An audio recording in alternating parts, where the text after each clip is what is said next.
அளவில் எதற்கு நேராய் நம்ம கொண்டு போறோமோ, எதை நம்ம ரொம்ப யோசிக்கிறோமோ, எதுல நான் ரொம்ப திங்க் பண்றோமோ அதற்கு நேராய் நம்முடைய சிந்தை அடிக்ட் ஆகக்கூடிய அளவிற்கு அது கெப்பாசிட்டி உள்ளது.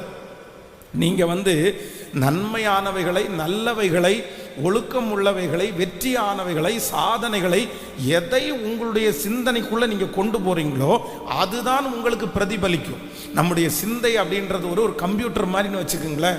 இந்த கம்ப்யூட்டருக்குள்ள நம்ம என்ன டேட்டாவை உள்ள என்ட்ரி பண்றோமோ அந்த டேட்டா அதுல ஸ்டோரேஜா இருக்கும். வேற ஒன்றும் புதுசாக வரப்போறதில்லை. அப்போ நம்முடைய சிந்தையில இருக்கிற கசடுகளை, நம்முடைய சிந்தையில இருக்கிற அழுக்குகளை, உங்களுடைய சிந்தையில எதை குறித்து ரொம்ப நீங்க அதை யோசிக்கிறீங்களோ அதை நீங்க ஸ்டாப் பண்ணாம, அந்த காரியத்தை நீங்க நிறுத்தாம, கண்டிப்பாக அதிலிருந்து ஒரு பெரிய வெற்றியை நீங்கள் நல்ல சிந்தை உள்ளவர்களாய் மாறவே முடியாது.